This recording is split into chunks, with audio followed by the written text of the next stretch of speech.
The scene kicks off with Otsuka village engulfed in flames, like the world's worst bonfire party. There's not a single survivor in sight, except for Shino, who's hanging on to life like it's the last slice of pizza. His buddy Hamaji is giving him pep talks like a high-stakes game of stay awake or else, while Yoshiro the dog is also barely holding on. Sosuke, their childhood friend, is nearby, slowly losing his grip on life in what feels like the most dramatic group nap ever. And just when you think this can't get any weirder, a mysterious man in white appears, casually offering Shino a second chance at life, like a salesman with the ultimate pitch. Fast forward 5 years, and Shino, Hamaji, and Sosuke are now chilling in a secluded spot, living off the grid like they've retired early from village life. Shino's got a new sidekick, Murasame, a spirit bird with more sass than sense. Murasame picks up this bizarre one-eyed critter. It's like someone threw their failed science experiment into the water. Shino freaks out, yeets the thing as far as possible, and heads home, hoping to forget the whole ordeal. Back at the house, Hamaji makes him tea, but Shino takes one sip and immediately regrets his life choices. Meanwhile, Sosuke's over in the nearby village, hanging out with their friend Kenta, the only guy from the village brave enough to talk to them. Kenta's busy dodging his parents' scolding about skipping school, but Sosuke swoops in to save the day with his smooth-talking ways. When it's time for Sosuke to head home, Kenta offers to walk with him but lies to his parents, saying he's going to church.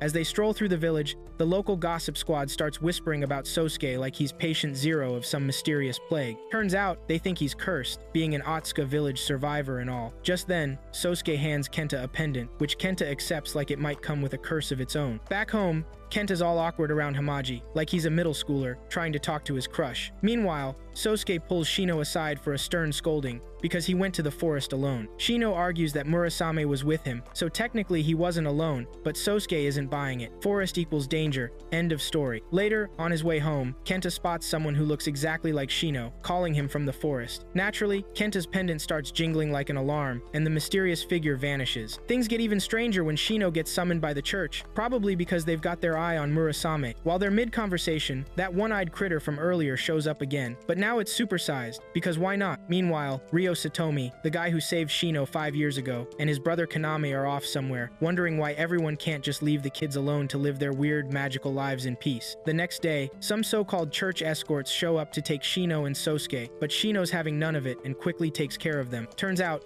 these escorts aren't from the church at all. They're part of the Goko 5 Foxes, a gang sent by Kaname to fetch the kids. Great. Back at the house, Kenta shows up with some hot gossip. Not only did he see that strange doppelganger last night, but now 3 villagers have disappeared. Shino and Sosuke tell Kenta to stay away from the forest and not to come around anymore, which makes Kenta feel like he's being ghosted by his only friends. He storms out dramatically, rips off the pendant, and bolts home. Sosuke chases after him, but Kenta's not in the mood for apologies. Later, Sosuke returns, only to find that Shino has gone after Kenta. Alarm bells start ringing, and Sosuke transforms into his dog form because why run when you can sprint as a wolf? Shino soon finds Kenta wrapped up in some seriously sticky webs, courtesy of the same woman Kenta saw earlier. She's riding a monster that's basically a web-spewing machine. Sosuke shows up just in time to save the day, and Shino goes full anime hero, turning Murasame into a sword and slicing the monster with one clean strike. Sosuke teases him, saying nothing can stop him when he's wielding Murasame, but their victory celebration is cut short. Back home, the Foxes have kidnapped Hamaji, and Shino and Sosuke's dad fills them in on some wild backstory involving sacred beasts, ancient houses, and the church trying to control their power. With Hamaji missing,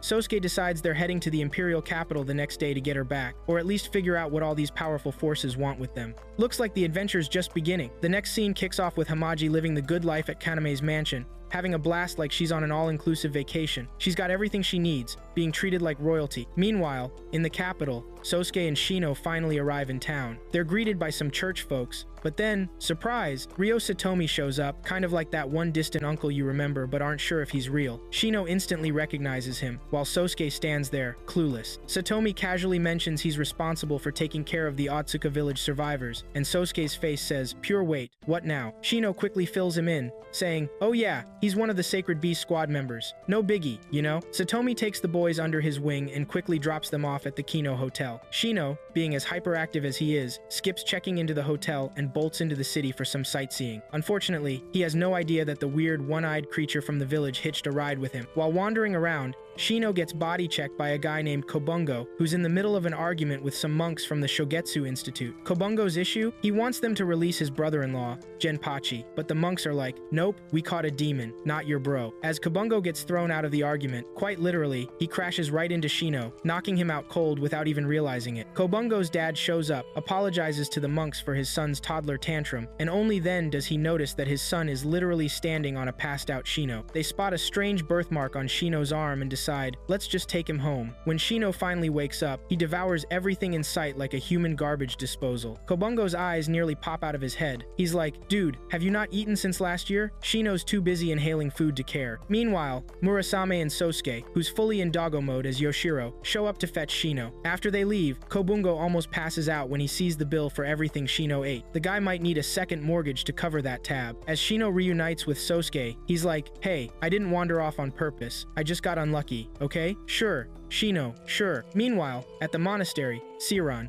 one of the monks, has a serious chat with Abbot Miyoko about their demon captive, who, plot twist, is Genpachi. Miyoko's not really concerned, but Seiran's all doom and gloom, insisting it'd be a terrible idea to let a spirit-eating demon run loose. The next morning, Satomi stops by to see Shino with his giant spirit dog because who doesn't travel with a massive magical canine? He's surprised that Shino even remembers him, while Sosuke still has a goldfish-level memory about the whole thing. They bond over how Shino hasn't aged since merging with Murasame. Satomi casually mentions that no one really knows what Murasame is divine being, demon, or maybe just the world's sassiest bird-spirit-sword hybrid. In the middle of their weird flex-off, Sosuke walks in like, why are you two always like this? Satomi then drops the news that Hamaji's been hanging out at the Four Houses Manor, living the high life, and they're headed there next. Meanwhile, Kobungo is stressing over how to save Genpachi. His dad suggests they should plan instead of Kobungo's usual, let's just punch things approach. When Sosuke, Shino, and Satomi arrive at the Four Houses Manor, Hamaji is excited to see her brothers, but not before giving Shino a solid smack on the head for taking his sweet time coming to get her. Shino nervously asks if the foxes have been treating her poorly, but Hamaji's like, are you kidding?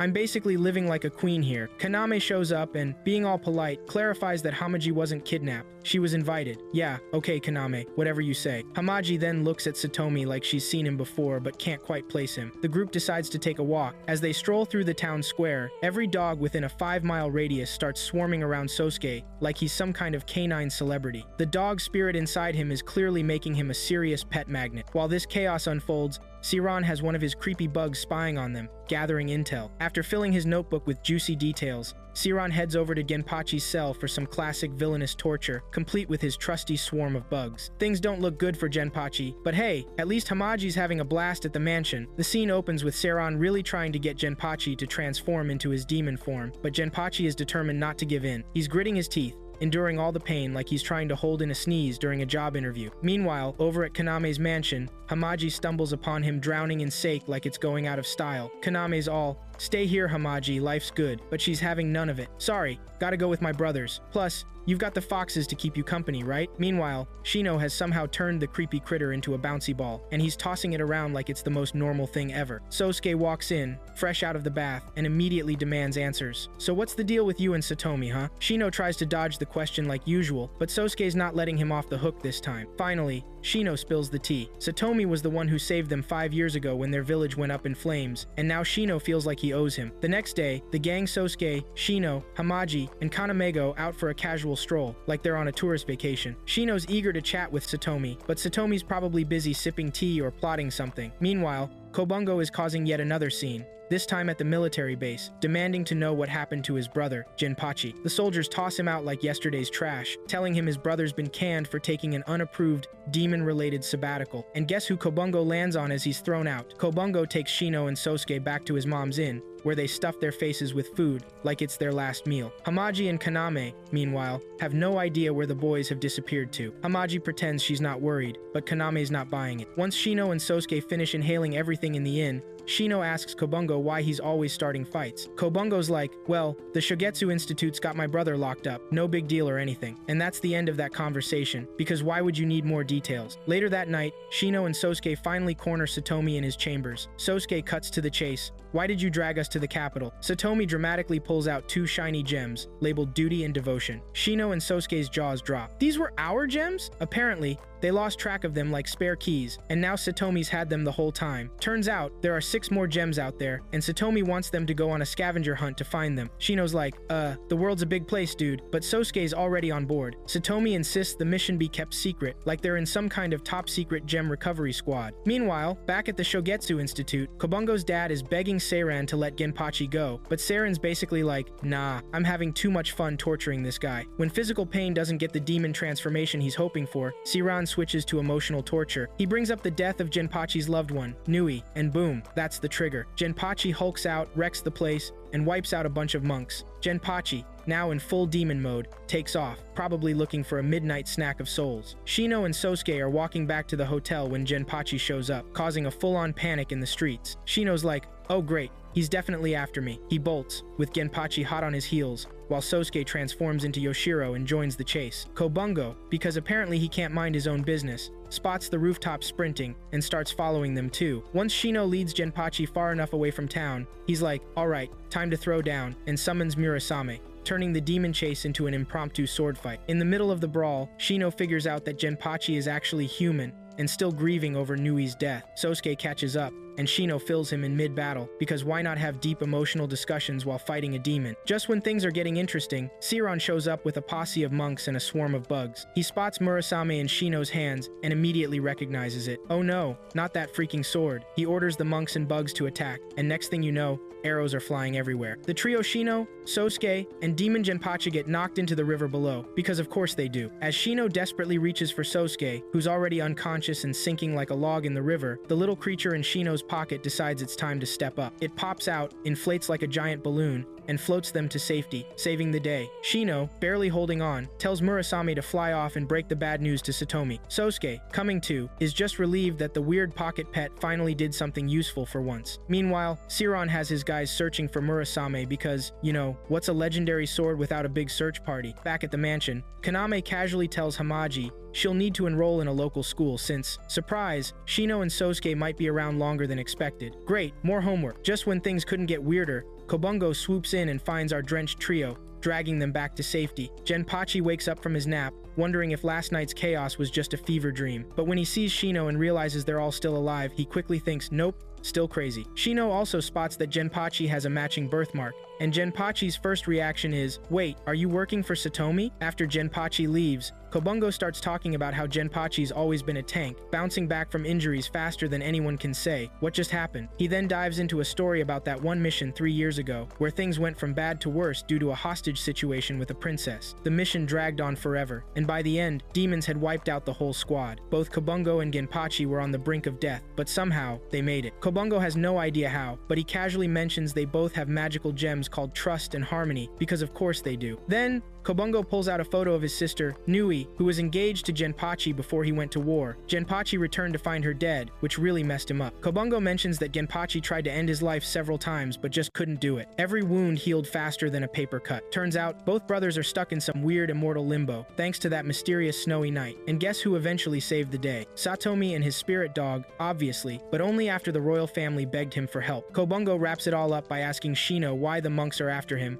and Shino casually drops that it's all about Murasame. No big deal. Meanwhile, back at the Shogetsu Institute, Seiran is trying to convince the abbot that going after Shino is totally the right move. The abbot isn't having it, so Seiran does what any reasonable person would do, attacks the abbot with bugs and locks him up. Outside, Kobungo and Genpachi are chilling, chatting about life, totally unaware that Seiran's creepy bugs are spying on them. Meanwhile, Hamaji and Kaname are out for a walk when one of Seiran's bugs makes the mistake of attacking Hamaji. Kaname loses it. He has been ignoring Seiran's antics until now, but messing with Hamaji? Oh, that's a line you don't cross. Seiran, gathering his monk army like he's in a bad action movie, marches on the guys. Genpachi, meanwhile, has decided the creature needs a name and dubs it Megu, which is kind of cute, but the cuteness doesn't last long. Moments later, they realize they're surrounded by monks and bugs. Things go from bad to worse when Seiran drops a bombshell on Genpachi. Nui wasn't just dead, she was pregnant with another man's baby and took her own life when she heard Genpachi was coming back. Genpachi, understandably, loses it and transforms into his demon form, wiping out most of the monks in one angry burst. Seiran loses an arm in the process but tries to make a run for it. Too bad for him, Kaname shows up, furious about the Hamaji incident, and reveals they're brothers. I can't forgive you for messing with Hamaji, he declares, and sends his foxes after Seiran, who lets out a blood-curdling scream in the distance. Amid all the chaos, Shino uses Murasame's rain-summoning ability to put out the raging fires because apparently, the sword is also a weather control device. After everything calms down, Genpachi scolds Kobungo for keeping the truth about Nui from him, but Kobungo's like, "I just didn't want to hurt you, bro." Shino wakes up in the middle of the night, deciding that a solo stroll through this ridiculously huge mansion is exactly what he needs. Because what could go wrong, right? As he wanders into a creepy, unexplored part of the house, he notices a pair of red eyes staring back at him from the shadows. Clearly, nothing ominous about that. Just as he's about to see if those eyes belong to something terrifying, Satomi sneaks up behind him and grabs him like it's a jump scare from a horror movie. Shino, now 10 years older from the shock, nearly jumps out of his skin. "Hey, don't go there," Satomi says casually, as if he didn't just take years off Shino's life. He explains that even he and his brothers aren't allowed to enter that part of the mansion without permission, because some other spooky boss runs things over there. They retreat to Satomi's office to chat like nothing weird just happened. Kaname pops in with some good news. The Shigetsu Institute won't be bothering them anymore because Seiran's MIA and the abbot has retired to probably sip tea and forget all this nonsense. No demon hunts on the schedule for now. Before Satomi leaves, Shino asks, "By the way, where does Satomi go all the time?" Kaname, being the ultimate gossip, spills that Satomi's a dean at a church. That's where he's off doing his very busy church stuff. Who knew Satomi had a side hustle as a holy man? During their chat, Shino mentions that Sosuke sleeps through the entire day when it's a new moon, like some kind of moody werewolf who prefers naps to transformations. Murasame also stays tucked away in Shino's body, as if he's clocking out for a day off. Shino goes to check on Sosuke, who wakes up from a bizarre dream and immediately asks Shino to stay with him all day. It's cute until Shino's stomach growls, and he ditches him to hunt for food. On his way to the kitchen, Shino bumps into a girl, Ayane, and right on cue, Murasame decides to make an appearance by popping his eyes out and scaring the poor girl senseless. She bolts like a cartoon character, leaving a cloud of dust behind. Shino, ever the helpful guy, tells Kaname what happened, and Kaname fills him in. Ayane is possessed by a snake spirit and is part of the 4 houses of the sacred beasts. Oh, and by the way, if Shino had done anything to Ayane, the snake spirit would have ended him right there. No pressure. Hamaji, ever the social butterfly, hears about this and is like, "Perfect, I need a friend. Shino, take these flowers to Ayane and ask her to be my BFF." Kaname waits until after Shino leaves to mention, "Oh, and by the way, that snake spirit? Super jealous and could kill you." As Shino heads toward the forbidden part of the mansion, he starts feeling off, and Murasame tries to break out again. Shino brushes it off, just as the snake spirit, Chikage, shows up. The giant snake slams Shino to the floor like it's his job, and starts grilling him about trespassing after Satomi specifically told him not to. Things look grim until Sosuke shows up, begging for mercy on Shino's behalf. Chikage, being the reasonable type, decides the punishment should be for Sosuke to chop off his own arm. Sosuke's just about to go full Van Gogh when Ayane rushes in, calling Chikage a cruel snake. She storms off, and Chikage, suddenly feeling guilty, lets them go. Crisis averted. Later, Ayane shows up with tea, but when she walks in on Shino and Sosuke in an awkward position, she's ready to bolt. Shino, panicking, blurts out, "It's not what it looks like." Ayane, unfazed, thanks Shino for the flowers, but Shino immediately shifts the credit to Hamaji. He invites Ayane to stay for tea, and she accepts, making things even more wholesome. Kaname and his foxes catch Hamaji and Ayane playing outside, and they're totally shocked that Chikage let Ayane out of her bubble. Hamaji, in true Hamaji fashion, invites Ayane to a lantern festival, but Ayane's not sure if Chikage will let her go. The next night, Chikage summons Shino for a chat. Turns out, Chikage's been living so long that he's basically become a walking earthquake, which is why he's so overprotective of Ayane. He doesn't want to keep her trapped, but moving around is tricky when your every step makes the ground shake. Shino, ever the problem solver, suggests borrowing Kaname's foxes to watch over Ayane when she goes out. They've got the whole protective squad thing down. Chikage, surprisingly, agrees. Lantern festival, here we come. That night, Chikage sneaks into Shino's room for a thank you chat. He reveals that his real name isn't Chikage and that he's putting a lot of trust in Shino despite Murasame's terrifying power. As a sign of trust, he gives Shino a shiny white gem that looks suspiciously like an egg before disappearing into the night. Shino is casually flipping through the paper one morning when he reads about a deadly disease sweeping through a village. Fun stuff. It gives him major flashbacks to Otsuka village. Satomi shows up and drops an even juicier tidbit. Apparently, 5 men went on a hike up a place called Stashed Mountain, a notorious death trap, and somehow managed to come back alive. But here's the twist. After their return, they caught some mystery disease and died, sparking a plague. Satomi also mentions that the men claimed a mysterious woman saved them on the mountain, which kinda rings a bell for Shino. It's like he's seen her in a past life or a soap opera. While Satomi keeps talking, some random traveling musicians roll into the village, one of them named Asakeno, because nothing bad ever happens when mysterious musicians show up, right? Cue Sosuke bursting into Satomi's chambers like the world's most concerned mom. "I can't find Shino anywhere." Satomi, instantly putting two and two together, says, "Well, he's definitely run off to that cursed village." He tells Sosuke to go fetch Shino before he does something dumb again. Sure enough, Shino is already trekking up Stashed Mountain like a guy with no sense of self-preservation. Suddenly, his gem and Sosuke's gem in his pocket start glowing. Right after that, Shino proves he's not great at hiking by slipping off a cliff and knocking himself out cold. Meanwhile, back at the train station, Sosuke's buying tickets to the village when who should appear but Kobungo and Genpachi. They volunteer to join the rescue mission. Sosuke, meanwhile, has vague flashbacks to Otsuka village, remembering how he, Shino, and Hamaji narrowly dodged the plague bullet by sheer dumb luck. Shino wakes up at the bottom of the cliff, now missing Sosuke's gem. He's still pondering this when the local mountain resident, a giant spirit monkey, shows up like it's no big deal. Instead of freaking out, Shino casually asks the monkey if he's seen Sosuke's gem, like he's asking for spare change. The monkey, bless its heart, tosses him some kind of golden rock. Shino's like, "Thanks, but I was kinda hoping for a small, shiny thing." Shino tries questioning the monkey about the mysterious villagers and that woman, but the monkey just looks confused. Enter Sosuke, Genpachi, and Kobungo, who show up just as Shino's chatting with thin air. Shino tries to explain he was just talking to a giant monkey spirit, but surprise, surprise, the monkey pulled a disappearing act. He also mentions the lost gem, but Sosuke, too cool for panic, just shrugs it off. "We'll find it later," he says. As they head back down the mountain, they bump into some villagers who immediately quarantine them. Apparently, mountain travelers equal instant health hazard. No fever, no sniffles, no problem.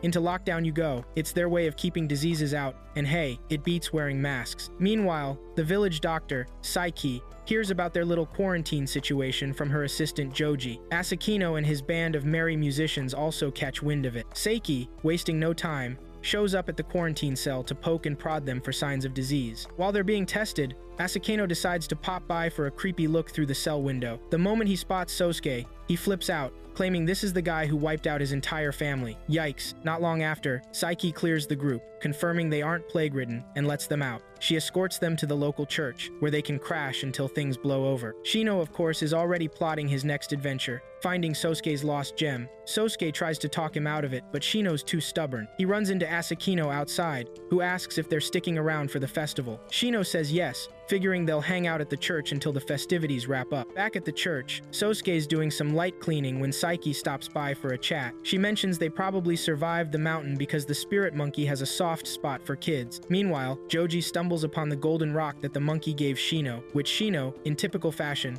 left behind in the cell. Nice going, Shino. Later that night, Sosuke is alone in the church hall when Asakeno shows up, hell-bent on revenge. Without missing a beat, he accuses Sosuke of annihilating his entire family. As Shino walks into the hall, he's hit with a wild scene. Asakeno is pulling a sword out of Sosuke's shoulder, like it's some intense acupuncture. Shino, clearly not amused, rushes in, anger flaring, and calls on Murasame. Sosuke, clutching his shoulder and probably reconsidering all his life choices, tries to tell Asakeno that she's got the wrong guy, but it seems like Asakeno has ears made of stone because she's not listening. Asakeno and Shino charge at each other like they're in a low-budget action movie. It quickly becomes clear that Shino is not the hero he thinks he is. Asakeno disarms him like swatting a fly. Just when things are about to get really intense, Sosuke suddenly morphs into Yoshiro. Asakeno's jaw drops. This is definitely not the guy she's looking for. Oops, enter a woman with long hair, who clearly means business. Kokonoe, Asakeno's comrade, walks in with the authority of a strict librarian. She tells Asakeno to stop because, surprise,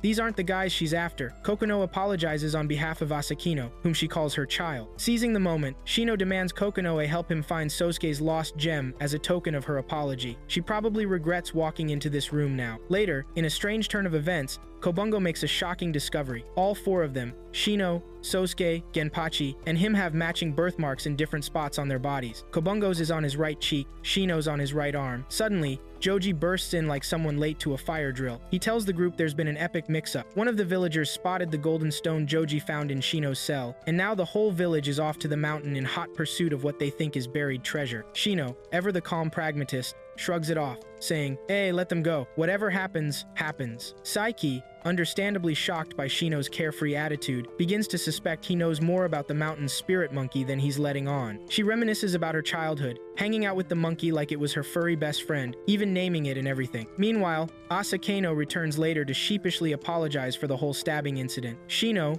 showing some restraint, doesn't freak out but does ask if Asakeno knows much about Kokono. Asakeno, clearly not into backstories, admits he doesn't know much about her, just that she saved his life. Shino wisely keeps the whole Kokonoe is a spirit thing to himself. Elsewhere, Kokonoe is having a heart-to-heart with the spirit monkey, who's going through a midlife crisis. He's lived so long that he's forgotten why he's even sticking around. Apparently, the village survives only because of the rain that falls solely on the mountain, thanks to the monkey. Back in the village, locals, smelling potential gold, insist that Shino lead them through the mountain. Saiki refuses, but that doesn't stop the villagers from kidnapping Shino, Sosuke, Genpachi, Kobungo, and even Asakeno to drag them into this gold-chasing adventure. Unfortunately, they hit a mystical barrier. Murasame crashes headfirst into the wall and shatters the barrier. Problem solved. Suddenly, the spirit monkey shows up, and he's definitely not in the mood for chit-chat. He starts going after the villagers like they're his personal piñatas. Shino is shocked by the aggression. The last time he saw the monkey, they were practically best friends. Meanwhile, Saiki makes her way to the mountain, where she stumbles upon a dead baby monkey. Upon closer inspection, she realizes it's Asahi, the little monkey she had given to the spirit monkey as a friend back in the day. Feeling the guilt hit hard, Saiki covers the monkey with her scarf and continues her journey. Moments after she leaves, Kokonoe swoops in, revealing that Asahi wasn't completely dead, but now, after seeing Saiki again, he can finally pass on in peace. As Kokonoe lifts Asahi's body, what does she find but Sosuke's missing gem? Of course, back at the mountain demolition derby, the spirit monkey is still causing chaos when Shino asks him why he's going full Godzilla on them. The monkey laments that everything he was supposed to protect is now gone, and he doesn't see why he should stick around. Shino argues back, insisting that, unlike the monkey, he still has people who need him. The monkey reveals he'll only listen to the child who made him promise to protect the mountain. Right on cue, Saiki shows up and drops the bomb. She is that child. She calls the monkey by the name she gave him, Shinonome, and Shino begs her to knock some sense into him. However, Saiki is pretty chill about the whole thing. She tells Shinonome he's free to flatten the mountain if that's what he really wants. After all, it's his mountain, and humans are kind of the worst, but she's glad she got to see him again.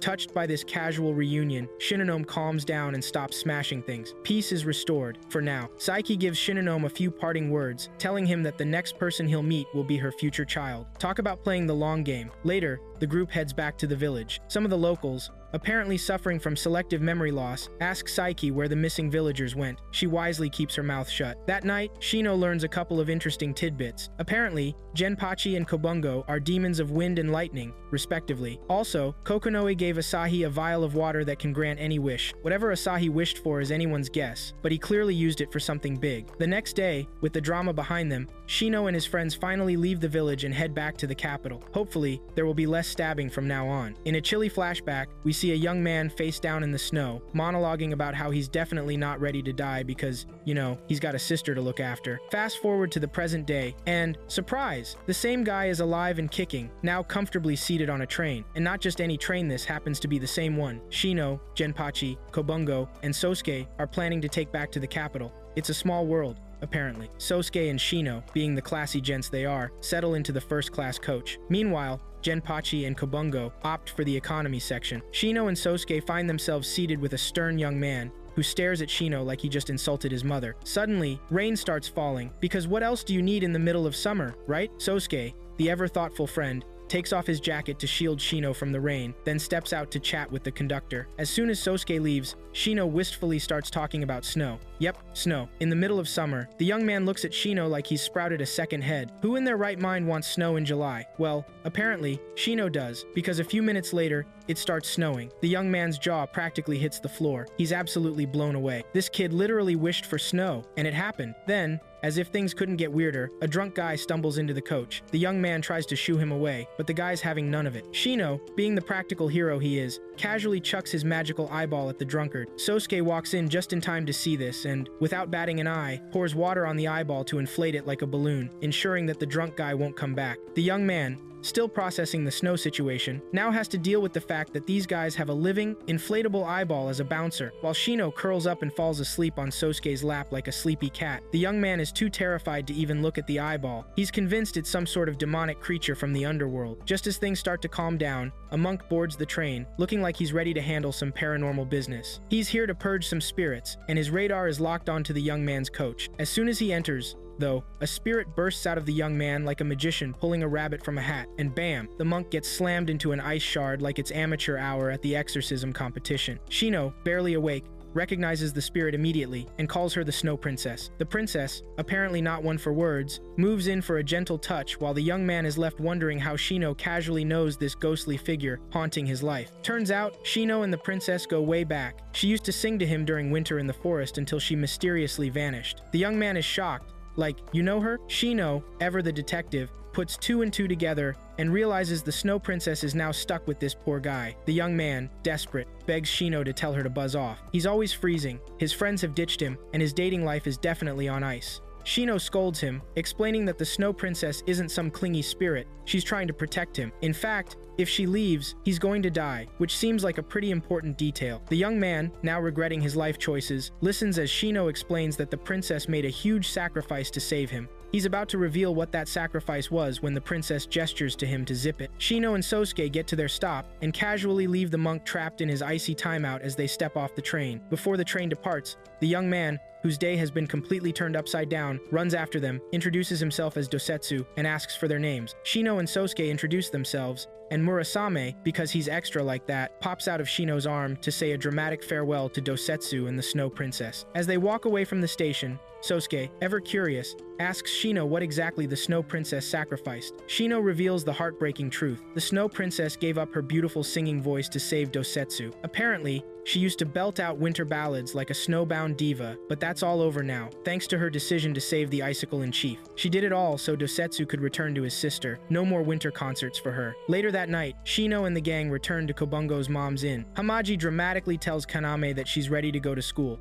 specifically an all-girls school. This means Sosuke and Shino will have to earn their visits, which she thinks will be hilarious. As she gets ready to leave, Sosuke suggests waiting for Shino to say goodbye, but Hamaji, being her rebellious self, declines. Shino is out running errands for Satomi, and she figures she'll see him later. Before she heads out, she gives Sosuke a package and suggests that Shino deliver it since he looks like a girl, making it easy to sneak him into the school. Shino picks up the package and, of course, peeks inside. It's full of murder manuals, 3 books full of tips on how to eliminate someone, like the ultimate summer reading list. Shino wonders what on earth Hamaji needs these for, and starts picturing a school full of future assassins. Sosuke, ever the loyal bodyguard, walks Shino to the school gates but refuses to go inside because, after all, it's an all-girls school and he doesn't want to break any rules. Meanwhile, Hamaji is getting comfy in her dorm when a girl bursts in, introducing herself as Suzu, her new roommate. Hamaji is excited to make a friend so quickly and shares some muffins that Sosuke made because he's secretly a pastry chef. Suzu starts gossiping about the school prefect,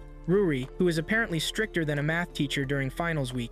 Murasame, Shino's magical weapon, friend crashes the party, announcing that Shino's outside in the yard with her suspicious package. She grabs the books, and as Shino is leaving, he senses something's off. Next thing you know, Sosuke hears a classic horror movie scream coming from the schoolyard. Sosuke rushes in to find Shino not moving. After some dramatic panic, he drags him to Kobungo's place. The next morning, Shino finally wakes up and, with the flair of someone who's just seen a ghost, tells everyone what happened. He even sketches the ghost, an adorable stuffed animal-looking creature, which has the whole group rolling on the floor. Kokonoe is the only one who takes him seriously, but even she says, "I'm gonna need a little more proof than your doodles." Back at school, Hamaji is just strolling through the halls when she runs into Ruri, who isn't impressed. Ruri knows Hamaji snuck out last night and gives her a stern warning. Apparently, the school has a super scary guard, but no one's ever actually seen her. Classic ghost story setup. Meanwhile, Asakeno suggests they go back to investigate what had Shino creeping into his pants the night before. Shino is reluctant, but after some peer pressure and reminders that Hamaji is alone in a school full of weirdness, he reluctantly agrees. When they arrive at the school, the gang immediately feels like something is watching them. They turn around to find a stuffed animal staring back at them. But it's not just any stuffed animal.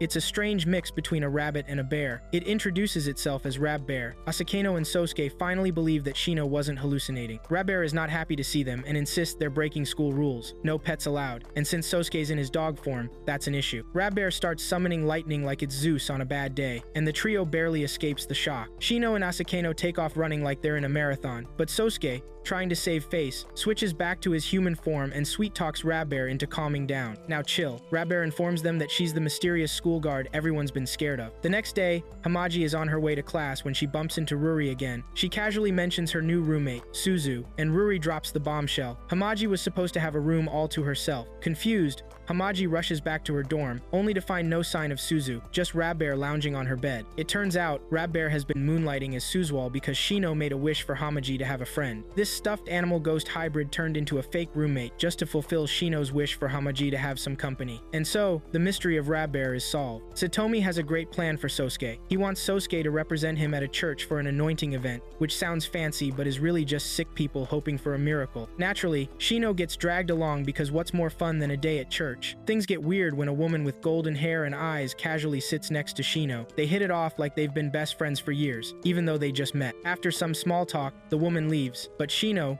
being dramatic, gives her a church pendant and says, "The divine being will grant you forgiveness and protection." Meanwhile, Asakeno is walking through the streets, minding his own business, when he spots someone who looks like the guy he's been hunting for ages. He immediately sprints after him, but Genpachi, back in his military gear and feeling important, blocks his way. By the time Asakeno gets past him, the mystery man has vanished like a magician at a kid's party. Later that night, we learn that the golden-haired woman, now known as Kohaku, has a side gig as a pleasure worker, and she's really popular. Every guy who shows up at the inn is smitten with her. In one of her heart-to-heart chats with customers, we find out her name and a bit about her mysterious past. Meanwhile, Asakeno is back home venting to Kokonoe, saying he's done chasing Sosuke. He remembers that the guy he's been looking for has a nasty scar on his face, thanks to Asakeno himself. This guy literally ripped his heart out, yet somehow didn't get the memo that he was supposed to, die. Cut to the backyard, where Asakeno is practicing his sword skills like he's auditioning for a martial arts movie. Shino watches, and Asakeno offers to teach him, but Shino's like,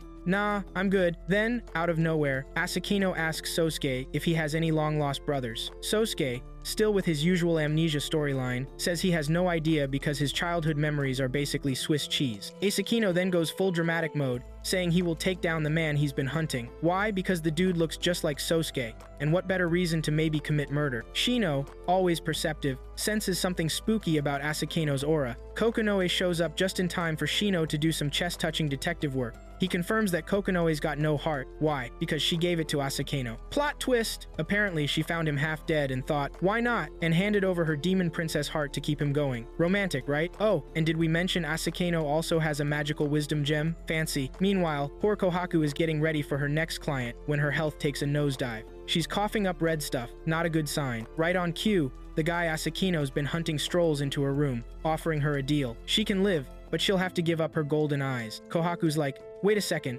this guy looks a lot like Sosuke, but his vibes are totally off. While all this is happening, Shino and Sosuke are sent to help out at an old church. But the second they arrive, Shino freaks out over two innocent-looking nuns and bolts, leaving Sosuke to handle them solo. Shino runs into Genpachi in town and decides to hang out with him instead, because that clearly seems safer. Asakeno shows up too, and everything is going smoothly until Murasame, Shino's magical talking sword, warns them that trouble's brewing. Suddenly, a mysterious man appears, and time literally stops. Asakeno, despite being super determined, can't move a muscle. The man strolls past him like he owns the place and starts chatting with Shino, dropping cryptic childhood memories that leave Shino confused. Then, poof, the guy disappears, and time snaps back to normal. Later that night, Shino rushes to Satomi's room, practically kicking down the door to spill the tea about the mystery man. Satomi casually drops a bombshell. Sosuke's missing half of his soul. The guy causing all the chaos? Yeah, he's the other half. If Sosuke doesn't reclaim it soon, his soul will be sucked into the underworld like some bad reality TV twist. And the only reason Sosuke's still walking around is that Shino's sheer determination is holding his soul to his body. No pressure though. Armed with this new info, Shino heads back to the church to fetch Sosuke. Sosuke, of course, is too busy working to notice anything weird going on, so Shino decides not to freak him out with the whole missing half-soul situation. Meanwhile, Asakeno is back on the hunt, despite Kokonoe's warning that chasing a literal shadow is a waste of time. But Asakeno? He's a man on a mission. Turns out, Kohaku wasn't kidding about that ideal. she gives up one of her golden eyes to the shadow man. The guy's chilling on a rooftop, watching Asakino run around like a headless chicken. He's confident Asakino will never find him because, duh, he's a shadow. Sitting next to him is a mystery woman, and they casually chat about Shino like he's an old friend. Apparently, they've known him since he was a kid. Plot twists for days. Asakino grabs Shino by the collar and demands to know if he knows the shadow. Shino, looking confused, says he has no idea, but if they're looking for a twin brother or a doppelganger convention, he and Sosuke might just win the Lookalike of the Year award. It turns out that Shino and the guys have matching birthmarks. Apparently, these marks are like VIP passes for those who carry magical gems. So if you spot someone with the same birthmark, just assume he's either a gem bearer or a fan of matching tattoos. Meanwhile, Sosuke and Shino head to the church for some repairs. Kohaku is there, ready to chat. She reveals her side job at the brothel but insists she has a family at home. Shino is like, wow, it must be nice to juggle a family and a brothel job. However, the nuns spill the tea that Kohaku's story is about as true as a unicorn sighting. They claim she was sold to the brothel when she was 8. Shino starts to wonder if Kohaku might secretly be Princess Sai from the Bandit Hostage saga. Because, you know, every brothel worker might secretly be a kidnapped princess. Fast forward to Kohaku chatting with Shoichi, the brothel's resident geek. He's clearly smitten and a bit nosy about Kohaku's obsession with Satomi. Shoichi's mind is racing. Is it Satomi's fault that Kohaku's village got destroyed, or is he just an overprotective guardian with a heart of gold? Days later, Satomi visits Shino and Sosuke at the church, bringing treats, but as he leaves, Shoichi spots him and tries to play paparazzi. Satomi makes a quick exit, and Shoichi corners Shino, handing him a cake baked by Kohaku. Because nothing says I'm totally not planning anything shady like cake. Shino leaves the cake under a tree with a note for Sosuke. Shoichi then takes Shino to see Kohaku, who's less than thrilled. Shoichi's big reveal? He's planning to hold Shino hostage to get Satomi to apologize for what happened to Kohaku's village. Kohaku's like, no thanks, I'm good. Shoichi insists, because apparently, he's in love with Kohaku and thinks an apology will melt her icy heart. Because who wouldn't want a dramatic apology to fix a love life? Shoichi pulls out a gun to make a point, but accidentally shoots Shino in the neck. Shino collapses, but Murasame, Shino's cranky sword, shows up and gobbles up Shoichi whole. Kohaku's jaw drops. Just then, an attendant stumbles in and finds Shino bleeding out. Hyujin Pachi, our military guy, who's like, he's alive but not breathing. Weird, huh? He whisks Shino away and tells Kohaku to stay back, because clearly, he's now Shino's personal bouncer. Satomi, with his trusty dog spirit, intercepts Genpachi and transports everyone to the Kenro Hotel. Sosuke and the gang join, and Genpachi quizzes Sosuke about Shino's condition. Sosuke's like, Shino's situation is basically horror movie material. You wouldn't believe it. They lay Shino on a bed, waiting for Murasame to finish its munchies. Minutes later, Shino wakes up, starving. His first words? I need food. Everyone's relieved he's alive. Satomi then informs Shino that his room is now a no-fly zone, thanks to a barrier from the dog spirit. Shino looks down to find Murasame's symbol all over him, like a really intense body tattoo. Later, Sosuke finds Kohaku praying in the church and reassures her that Shino's fine. Kohaku decides it's time to leave. The nuns give Sosuke a warning. Kohaku's soul is basically on life support. Her only vitality comes from her stubborn willpower. Back at the hotel, Shino is in the bathroom, panting as the shower pounds him. He's convinced he's turning into a monster. Satomi walks in and finds Shino in the middle of an existential crisis. Murasame is still hungry, like a grumpy toddler after skipping a meal. Shino starts draining Satomi's blood to satisfy Murasame's insatiable appetite. Satomi's dog spirit wants to intervene, but Satomi is like, don't interfere. Meanwhile, Kohaku is suffering from a relentless throat burn, wondering if she's becoming a mythical creature or just really unlucky. Kohaku stumbles back to the inn, barely getting past the door before her friend Chitose meets her. Chitose, the inn's self-proclaimed best friend, urges Kohaku to hit the hay and get ready for tomorrow. As Kohaku tries to enter her room, her throat suddenly feels like it's auditioning for a horror movie, painful and fiery. She collapses, and Chitose, ever the curious one, approaches to help. Big mistake. Kohaku's monstrous hunger kicks in, and she goes through Chitose like a tornado in a paper factory, completely unaware of what she's doing. The next day, Kaname and the Foxes arrive at the Kenro Hotel with a fresh wardrobe for Satomi. They're met with the shocking sight of Satomi, looking like he's been through a blender, but hey, he's alive. Meanwhile,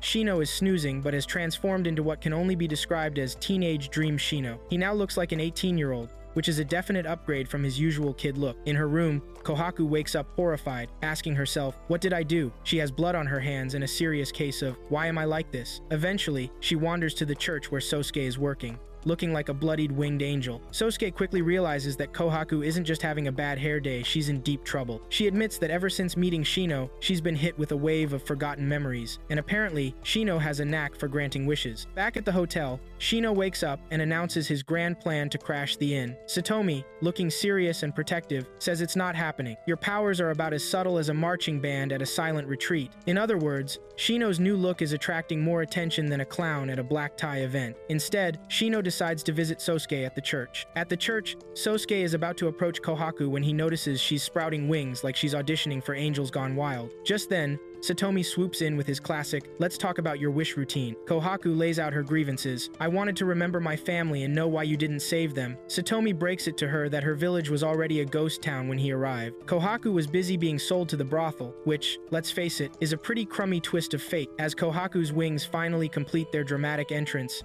Shino shows up. Kohaku is stunned by his transformation, and Shino, feeling a bit like an emotional fairy godmother, apologizes for unintentionally making her remember her past. He takes out his sword and, with the flair of a very compassionate executioner, reassures Kohaku that she's not a monster but a pretty angel. With a final swing, he ends her misery in the most poetic way possible. Later, Sosuke finds Shino lounging under a tree like he's on summer vacation. Excited to show Hamaji the new Shino, Sosuke heads off to get tea. When he returns, he's greeted by Kid Shino again. It seems Shino's transformation has a built-in expiration date. Sosuke shakes his head, wondering if Shino's appearance is as reliable as a chameleon in a paint store. The church elders, having heard all about Shino's antics, decide it's time to summon him for a chat. They've already nicknamed him the Ageless Immortal, which sounds impressive, but also like the title of a cheesy fantasy novel. They call Satomi and give him the task of bringing Shino to their council meeting, which he's not exactly excited about. Meanwhile, Shino is still recovering from the drama of the past few days. He wakes up, stretches, and decides to take a leisurely stroll through town, because why not? During his peaceful walk, he runs into Sosuke's shadow in an alley, who also seems to moonlight as a shady street performer. The shadow pulls Shino aside and starts throwing out some seriously confusing stuff. He's like, "Hey,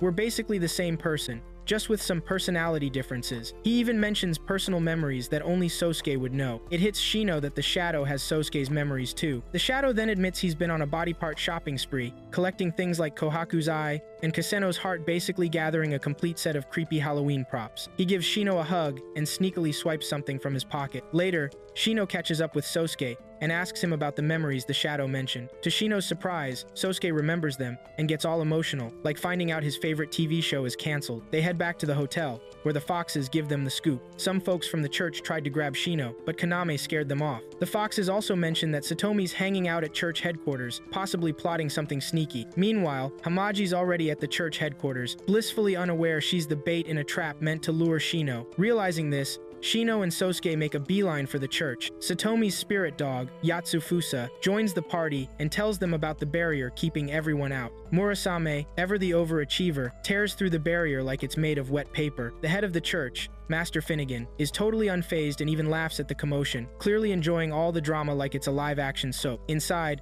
Kaname and Hamaji are trying to stay cool when the barrier drops. Kaname warns that the church's guardian angel, Lilith, is about to make her grand entrance. Apparently, Lilith's so fearsome that even divine beings give her a wide berth. It's like announcing that the church's bouncer is a mythical creature with a really short temper. Shino stumbles into Lilith, who's ready for a fight. Her attack is like a hurricane with a grudge, but Shino manages to fend her off with his sword. Lilith is shocked. She didn't expect someone to actually stand up to her. Shino tries to make a quick getaway, but Lilith catches him with some magic binds. However, Shino pulls a classic escape move with a smokescreen and finds Satomi. Satomi's impressed Shino made it out in one piece, though Shino's pretty sure he was seconds away from a heart attack. Lilith catches up with Satomi and asks if he's seen Shino. Satomi, playing it cool, says no and uses Yatsufusa to mask Shino's scent. Lilith, confused, can't figure out where Shino's hiding. Master Finnegan then breezes in, telling Lilith not to worry, because they'll definitely cross paths again. With that, Shino and Sosuke rescue Hamaji and make a quick exit. Back at the inn, the gang discovers they all have the gem, which is like finding out they've all been part of a secret club. Shino goes to check his gem but finds it's missing. He suddenly realizes the Shadow must have taken it during their alley encounter. As the season comes to a close, a mysterious woman's voice chimes in to recount the tale of the 8 gems. Apparently, a long time ago, Princess Fuse gathered 8 warriors to battle the evil Tamazusa. They all perished but left behind the gems infused with Fuse's wish for a dramatic comeback. The woman narrating is none other than the rooftop companion of the Shadow, making her the grand storyteller of this bizarre saga. After the crazy antics of Season 1, Master Finnegan decides to drop in unexpectedly on Satomi and the gang, because when a super respectable church figure shows up unannounced, you know he's got something up his sleeve. Turns out, he's been waiting on some dolls he ordered, and naturally, it's now Satomi's job to track them down. So, being the efficient boss he is, Satomi delegates the task to Genpachi, Shino, and Sosuke. Gotta love that leadership. The trio heads off to the mountains, where the doll makers, the Inumura family, live. On their way, they pass through a picturesque cherry forest, because what's a quest without a scenic route? They spot a guy lounging under a tree and ask for directions. The man, clearly unbothered, points them toward the house they're looking for, and Sosuke thanks him like they didn't just take directions from a forest hobo. When they arrive, they're greeted by Hinaginu, Inumura's daughter, who's surprisingly normal compared to everyone else they've met so far. She leads them inside to meet her brother, Daikaku, who welcomes them. Turns out, the dolls aren't ready because their dad vanished into thin air before finishing them. Daikaku, clearly not winning any Son of the Year awards, explains they've searched high and low, but no sign of Pops. Shino, being Shino, decides to give Daikaku a verbal smackdown for not finishing the job himself. Daikaku gives Shino a death glare so intense it could curdle milk, then storms off to sulk. Hinaginu, clearly used to her brother's mood swings, tells the trio they can stay the night. Shino, ever the optimist, is pumped because he's about to stuff his face with beef. Priorities, right? That night, Daikaku tries working on the dolls again but fails miserably. He's stuck in the ultimate artist block, wondering why he's so terrible at his father's craft. Hinaginu catches him mid-brood, and Daikaku drops a bombshell. Their real dad showed up one day demanding to take Daikaku back, now that he's bringing in some cash. Classic deadbeat dad move. Inumura basically paid him off with some dolls to get rid of him. No wonder Daikaku's a mess. Meanwhile, Daikaku has a weird dream, probably fueled by beef overload and unresolved daddy issues. The next morning, Shino decides to check in on Daikaku, who's still having a pity party about being bad at doll making. Shino, ever the curious kid, finds a cat doll in the room and starts playing with it, because of course he does. Then, as if things couldn't get weirder, he decides to take a stroll and gets smacked in the head by a random ball. When he turns around, there's a kid in a kimono sprinting away, clearly practicing his drive-by ball throwing skills. Shino follows the trail and finds a creepy shed full of dolls. One doll, in particular, triggers a flashback to that time he and his friends got absolutely wrecked in the village. Just as Shino's piecing this together, Hinaginu shows up, and Shino demands she spill the tea on this doll. She explains that their dad spent forever perfecting that doll, and everyone who saw it was blown away like literal doll-making legend stuff. Shino heads back to Daikaku's workshop and hands him the ball that almost concussed him. Daikaku remembers giving that exact ball to a cat he once owned. He explains that the cat, which he never bothered to name, just showed up one day, got comfy, and never left until one day it did. He figured it went off to die in peace, because that's what stray cats do, right? After the heartwarming cat story, Daikaku asks Shino for a favor, to sit down and model for him while he works on the dolls. You know, casual doll-making vibes. Later that night, the mystery kid is seen singing in the forest, right before a cherry tree branch snaps off for dramatic effect. At the same moment, Daikaku has an epiphany. He was murdered. The next thing they know, a gust of wind bursts through the air, and the trio steps outside to find the kid with the ball. He's screaming at them to leave Daikaku alone, like a protective little brother at a playground. Then, in true anime fashion, the kid transforms into a cat. Genpachi, never one to miss a flexing opportunity, shifts into his demon form to intimidate the furball. But before things get out of hand, another black cat named Kaede shows up to scold Genpachi for bullying a smaller cat. It's a full-on cat drama at this point. While everyone's caught in the middle of this feline fiasco, the guy from the cherry tree shows up. Turns out he's Nachi Hinozuka, the guardian deity of the Hinozuka family. And the black cat? His spirit cat, obviously. Oh, and by the way, Nachi belongs to one of the 4 houses of the sacred beasts, which sounds important, but at this point, who's keeping track? After the chaos of cherry blossoms, dead cats, and creepy doll drama, Nachi, our mysterious forest guy, is still hanging around Daikaku's place like he's got nowhere else to be. Naturally, the gang asks him why he's loitering, but he's not ready to say anything. Shino, ever the detective, picks up on the vibe and realizes the cherry trees are more than just trees. They're a freaking barrier. But why protect a house full of dolls? Spooky. Inside, Daikaku is slowly getting his memories back, and Shino, ever the curious one, follows the cat into the cherry forest. Turns out, Shino himself put up the barrier but has no idea why. Confused, he tries to get answers from the cat, but the furball isn't exactly chatty. Shino presses him, asking why he's so obsessed with protecting Daikaku, and in a moment of high drama, the cat reveals that he gave him a name. Shino's like, wait, what? Daikaku doesn't even remember naming you. Then, in perfect horror movie style, another tree branch falls. Shino senses that the trees are dead, because apparently, he's also a tree doctor and without warning, pulls out his sword and chops them all down. The cat freaks out, yelling that Shino just killed their only protection, but Shino tells him the trees are dead anyway. With the barrier down, the cat panics, saying the big bad they were keeping out can now waltz right in, and just on cue, a creepy shadowy figure appears. Timing is everything. Meanwhile, inside, Daikaku finally gets the rest of his memories back. Turns out, his dad didn't go missing but, died. Then his bio-dad swooped in like a gold-digging villain, trying to steal all of Inumura's dolls. When Daikaku refused, Bio-dad straight up stabbed him. Classic family feud. As Daikaku lay there bleeding, his only thoughts were, wow, I really don't want to die, and, hey cat, could you maybe help my sister and guard those sweet dolls? Right when things seemed bleak, the cat dropped a gem. Literally. A gem called gratitude, saving Daikaku's life. And oh yeah, Bio-dad ended up dead too, because, karma. Fast forward to the present, and now a skeleton with a bad attitude and a dark aura is marching toward the house. Daikaku, cool as a cucumber, recognizes it as his old man, Inumura, returning for unfinished business. Jinpachi offers to throw hands or claws with the ghost, but Daikaku stops him. He meets the ghost halfway, ready for a touching father-son reunion or something like that. The cat, always fashionably late, shows up again, and Daikaku feels all warm and fuzzy because, of course, his feline friend never misses a dramatic entrance. In the middle of the heart-to-heart with the ghost, Daikaku's about to switch places with him when the cat pulls a heroic move and eats the ghost, sacrificing himself in the process. R.I.P., brave kitty. Daikaku finally says the cat's name, Noro, cue the emotional slow-mo moment. The next day, Shino convinces Daikaku to stop moping and get back to doll making. Meanwhile, Satomi's losing his mind because Shino's still MIA, and Kaname can't resist poking fun. Later, Nachi finally spills the beans. Turns out, Master Finnegan originally sent him to grab the dolls, but he's been stuck here for months because his cat, Kaede, got separation anxiety about leaving the peaceful mountainside. Can't blame him, who'd want to go back to dealing with foxes and divine creatures. Yacht, Satomi's trusty canine spirit, shows up, which means Satomi isn't far behind. Shino, not one to waste time, drags Satomi to the creepy shed to show him a certain doll. Satomi instantly realizes Shino's memories are starting to return, which is a big no-no. So, in classic nothing to see here fashion, Satomi does a Jedi mind trick by swiping his hand across Shino's face, causing him to pass out. When Shino wakes up, he's forgotten everything about the doll. Smooth move, Satomi. Satomi carries Shino back to the house, and seeing this, Daikaku is hit with a wave of inspiration. Forget about the past. Time to craft the ultimate doll. He notices the gratitude gem glowing in his hand. Meanwhile,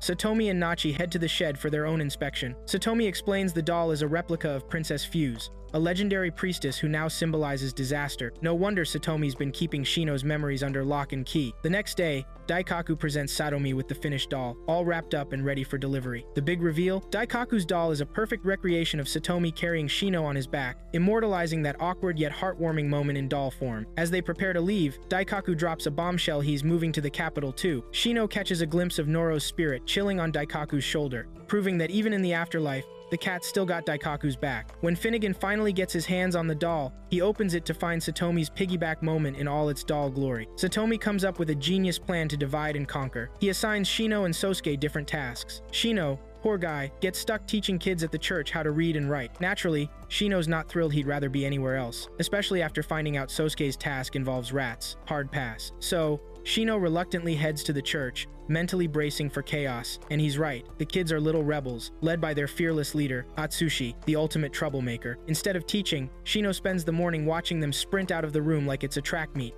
Not that he bothers chasing them, let them run. Just when Shino's about to leave too, he feels a tap. Turns out, there's one kid still hanging around, Kaho. This girl has the most intense, mysterious eyes, and simply asks Shino to read her a storybook. Later that day, Shino tells Sosuke about Kaho's weirdly mesmerizing eyes, and Sosuke drops the truth bomb. Kaho is blind, but despite that, she's super into fairy tales. Sosuke's happy she's opened up to Shino, who then promises to find a new version of her book since the one she gave him is missing pages. With Sosuke spending the night at the church, Shino decides to head to a family inn run by his buddy Kobungo's folks. On his way, he stops by Daikokudo, his favorite snack stall, where the owner insists he taste test a new dish. Shino critiques it like a food snob on a cooking show, and the next day, After reading to Kaho under a tree, Kaho asks him how she can remember someone without being able to see them. Shino, stumped, spends the night thinking about it like it's a philosophical riddle. He even brings it up to Sosuke, who reveals Kaho was abandoned as a baby outside a brothel, with zero memories of family and no visual references. Tough question.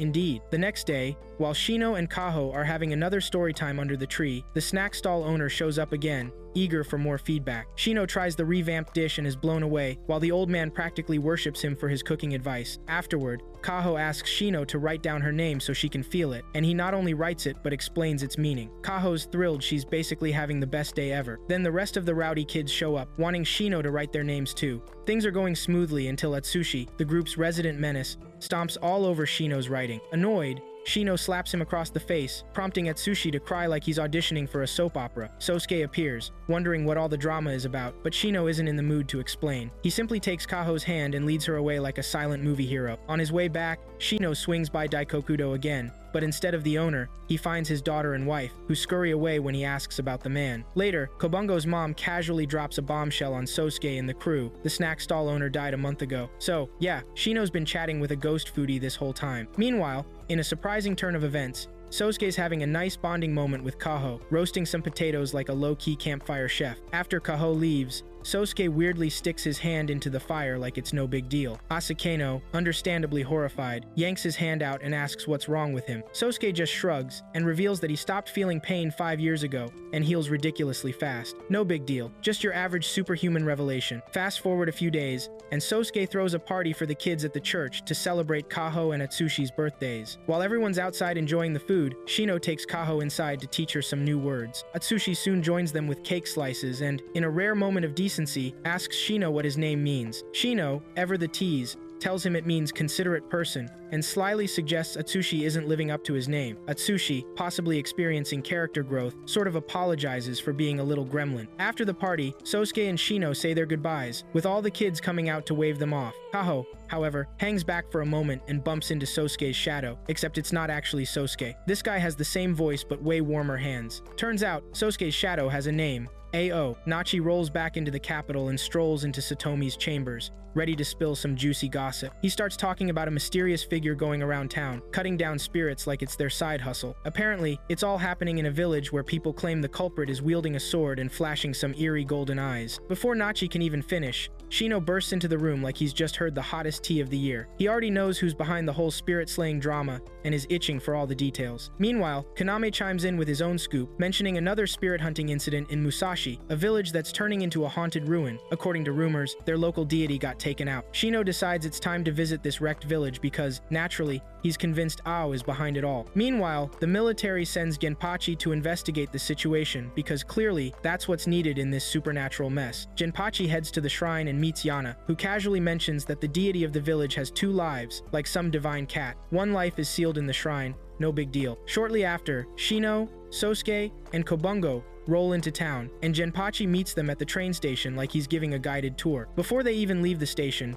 Shino leans in and tells Genpachi to keep quiet about Ao and some mysterious gem, not sketchy at all. As they casually stroll through the cursed village, Genpachi starts spilling what he's learned. Apparently, there have been 8 really bizarre deaths in just 1 week, and everyone's blaming Yana, the local deity, because why not? He tells them that Yana's got 2 guardians, Takanobu and Saki, who attend to her every need like she's some VIP. Plus, her dog just died that morning, which is really putting a damper on her deity gig. Naturally, Shino's crew decides the best way to learn more is to sneak into the shrine. Sosuke, always ready to go the extra mile, transforms into his dog form and sneaks in. When Yana sees him, she's all, "Oh good, another dog," because apparently her emotional support animal just kicked the bucket. She even lifts her leg to show Sosuke the mystical seal she's rocking like it's some kind of spiritual tattoo. The next morning, Shino's on a mission to find Ao, convinced he's lurking somewhere in the village. Meanwhile, some angry villagers show up at the shrine, demanding Yana fix the mess. Poor Yana's over there, feeling all alone and misunderstood, complaining that everyone treats her like a mystical vending machine, only there to solve their problems. Just as she's about to hit peak sadness, the seal on her leg flies off like it's had enough of this nonsense. It zooms off and starts attacking the villagers, thinning the herd. Only one poor guy survives. Meanwhile, Shino finally tracks down Ao in the woods, hiding out like a kid caught skipping school. They're in the middle of some deep, mysterious chat when Asakeno shows up, ready for some revenge. Things escalate, as they always do, and the two start throwing punches. Shino tries to play peacemaker, but Ao, clearly not in the mood, knocks him out cold with a headshot. After that, he goes straight for Asakino and slashes him across the chest, knocking him down too. Asakino's on the ground, delivering his best tragic monologue about how Ao took everything from him. Ao, not to be outdone, hits back with his own sob story, blaming Asakino's parents for ruining his life. Plot twist. Ao believes he should have inherited the sword Asakino's wielding. The drama escalates as Ao vows to take back everything stolen from him, grabs Shino's unconscious body like a sack of potatoes, and disappears into the trees. Back at the village, Asakino stumbles into the inn, desperately trying to find the rest of the crew. He's looking for Sosuke, but surprise, Sosuke's chilling at the shrine with Yana, learning that every time the seal leaves her body, Yana goes into some kind of mystical freeze. When the seal returns, it comes back covered in blood, and Sosuke's got a front row seat to that unsettling show. Just then, Yana gets a message. Sosuke's real owner is here to take him back. Sosuke rushes out to find Kobungo waiting for him at the gate, only to be hit with a double whammy. Not only is Shino missing, but it turns out he's been hiding Ao's existence this whole time. Meanwhile, Shino wakes up in some random forest shed, and Ao's there, all smug, revealing he's the one who took out the local deity's vessel to gain control. He proudly shows Shino his newly acquired deity seal, like traded Pokemon cards. While Ao's busy monologuing about his grand plan, Sosuke's already en route, now wielding a katana because Asakino's handed it over, having decided that maybe Sosuke's the rightful owner after all. Ao, ever the schemer, plans to snag the seal from Yana as well, hoping to awaken the deity's full power like he's unlocking the final boss level. Just as he's getting into the juicy details, Sosuke shows up, and without missing a beat, asks Ao what his endgame is. A fight erupts between Sosuke and Ao, like two kids squabbling over the last slice of pizza, but way more intense. Shino, the designated peacemaker, tries to intervene but fails miserably when Ao drops an ultimatum. Choose one of us. Shino, sweating like he's been asked to pick between his two favorite desserts, thinks, no way man, you're both basically the same. Things escalate quickly when Ao slashes Sosuke's arm, leaving a nasty gash. Shino's not having it, and Murasame's aura starts radiating from his body like he's gearing up for a boss fight. Then, in a moment straight out of a fantasy novel, the seal on Ao's arm throws a tantrum, flying off like, I'm out. The Yana deity transforms into a stunning, majestic dragon, appearing above the shed. The sheer epicness of it all stops the fight cold. Back at the shrine, Princess Yana is casually strolling the halls when she overhears Takanobu and Saki gossiping like they're at a tea party. Apparently, the seal on her leg is responsible for all the murders in the village. Princess Yana's jaw drops. Wait, I've been involved in that? She freaks out and bolts, only to run straight into Genpachi. In the forest, Yana the dragon drops some major lore bombs. He tells Shino and Sosuke that he and his other half used to be one being until humans, being their usual meddling selves, split them upon half, locked in a deer, and the other half sealed inside a human shrine. Naturally, they're both super tired of being imprisoned like this. Yana's dragon half even gets emotional. Meanwhile, Princess Yana at the shrine is having a full-on existential crisis. She's ready to give up, burdened with the guilt of what the Yana inside her has been up to. Shino and Sosuke, after hearing Yana's sob story, decide it's time to wrap this up. The crew heads back to the inn, where they realize Sosuke's arm injury is way worse than they thought. Meanwhile, Ao reveals his not-so-original plan, to absorb as much spirit power as possible until he's basically Spirit King Supreme, rivaling Murasame. Classic villain move. Genpachi swings by to ask Shino for an escort to the shrine tomorrow, probably because there's bound to be more drama, and he doesn't want to miss it. Takanobu and Saki are in full panic mode, worried that Princess Yana won't be ready for her big oracle event the next day. She's been moping ever since she found out about the whole I'm indirectly responsible for a killing spree thing. In her room, Princess Yana has a full-on pity party, thinking how people only care about her because of the deity living rent-free in her body. The next morning, it's showtime. The villagers gather for the oracle event, and Shino shows up at the shrine. He's chatting with Takanobu when Saki rushes in to tell them they've got a problem. They hurry to Princess Yana's chambers, where they find her turning into a scaly mess, clearly not looking great. Shino, like a therapist in a fantasy world, asks her what her true wish is, but Princess Yana, ever indecisive, changes her mind again. She tells Takanobu and Saki she's still willing to do her duties, despite everything. The two, sobbing like they're in a soap opera, beg her not to give up because she's basically their sister. Shino, with his hands tied, tells Genpachi there's nothing he can do unless Princess Yana makes a clear wish. Sosuke, seeing the whole mess, realizes it's been hard for her to admit she just wants to be a normal person. She's been carrying this deity burden forever. Despite all this, Princess Yana heads out to face the villagers gathered at the gate, waiting for her to grant their wishes. Of course, the villagers immediately start yelling at her like she's a customer service rep and they've been on hold too long. They want her to fix the killings, not just stand there looking mystical. The Yana inside her starts to lose it again, but Genpachi transforms into his demon self and pulls a superhero move, whisking her away into the sky. Up there, he gives her the classic, "What do you really want?" Princess Yana finally admits that all she wants is to just be Yana, with no deity baggage. This is exactly what Genpachi was waiting for. He flies her straight to Shino, who's like, "Alright, wish granted." Shino releases the Yana inside him, and the Yana inside Princess Yana does the same. The two Yanas reunite like long-lost friends at a high school reunion, and the scales on Princess Yana vanish. The newly joined Yana, tired as ever, asks for a place to rest. Naturally, they want Shino to be their new vessel, but he's like, "Sorry, already got Murasame on board." Then, in a surprise twist, Shino calls out Ao, offering him up as the new Yana vessel. Ao, always up for chaos, accepts the role but not before throwing in a cheeky threat to make Shino repay the favor someday. He even threatens to off Sosuke, but Shino's like, "Yeah, not happening, bud." Meanwhile, Sosuke finally learns that Ao swiped his gem from Shino, which explains why he's been hunting him down like a bad ex. With everything wrapped up, Shino turns to Kobungo and asks for a favor. He wants Takanobu, Saki, and Yana to start fresh by working at the inn. Kobungo, already ahead of the game, says he's already sent a letter to his mom about it. Shino is hanging out with Hamaji, Sosuke, Kaname, and the Foxes, venting about how Satomi chewed him out over the gem situation. Classic gem drama. As the group is discussing this, Nachi bursts into the room, looking frazzled. He asks if anyone's seen his spirit cat, Kaede, who's apparently gone full ninja and is nowhere to be found. Naturally, no one has a clue where the cat is. Kaede's ghosting Nachi's calls. So, desperate, Nachi does what any smart person would do. He bribes Shino to help him track down the runaway cat. Shino, now on the hunt, figures Kaede's probably lurking around the old town apparently. The cat's got a thing for it. Sure enough, Kaede is indeed creeping around the old town, doing his best rooftop parkour to avoid being spotted. He even hides from the demon princess, Kokonoe, whom he's apparently offended before. He's slinking through the streets in his smaller form, trying not to attract any attention. Of course, just when things seem calm, Kaede runs into a Shadow Eater. Without even a "how do you do," the Shadow Eater gobbles up Kaede's shadow like it's a midnight snack. Jinpachi stumbles upon Kaede mid-freakout, yelling at the Shadow Eater like it's going to apologize and give the shadow back. Later on,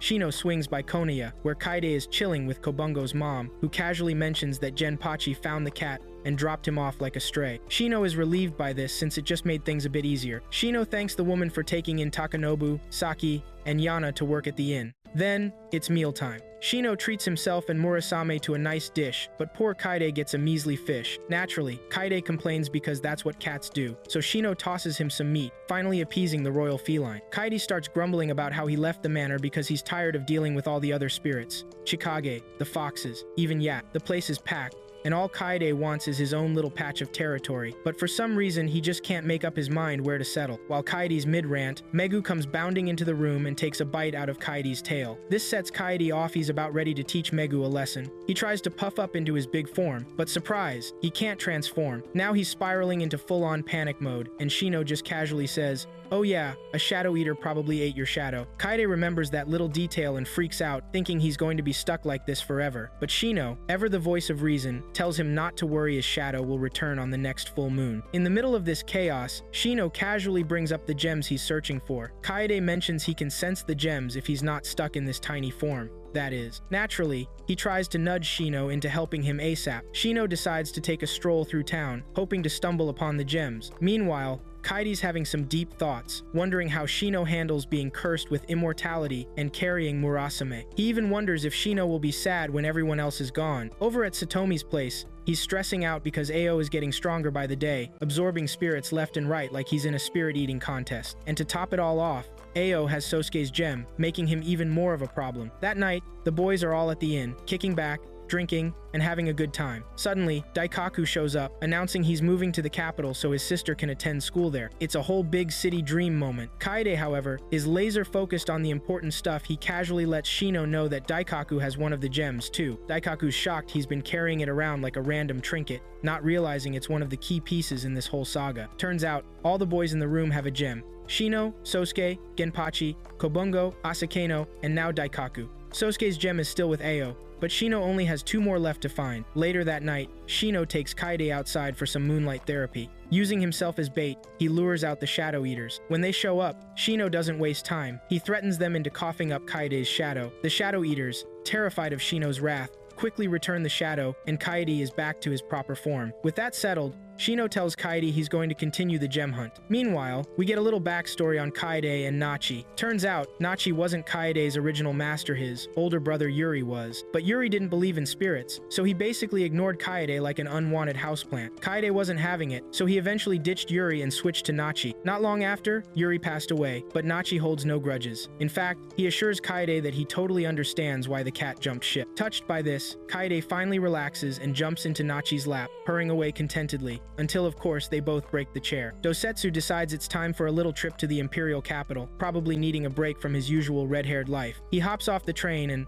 like any lost tourist, asks for directions to the local hotspot, the Inn Konaya. He arrives just in time to catch Shino and Sosuke in the middle of a snowball fight. Shino, thrilled to see Dosetsu and the Snow Princess, ditches the snowballs for a quick chat. While Shino is busy talking with the Snow Princess, Dosetsu spills the beans to the boys about why he's really in town. He's on a mission to find his long-lost sister, Mutsuki, who shares his red hair, making her easy to spot like a walking beacon. Naturally, the boys are eager to help, and where better to start than the infamous Red District? Meanwhile, over at the church, Sosuke is busy working with Kaho, blissfully unaware of the chaos about to unfold. Hamaji, on the other hand, is gearing up for a shopping trip with Yana, who's bouncing with excitement at the chance to explore the town. Asakino and Kobungo take their search to the Red District, wandering around asking if anyone has seen a red-haired girl around 15-16 years old. Things are going smoothly until a strange hooded guy pops up, introducing himself as Asen. Kobungo says his name, and Asen practically vibrates with excitement, thrilled to meet someone he calls a kindred spirit. Without waiting for an invitation,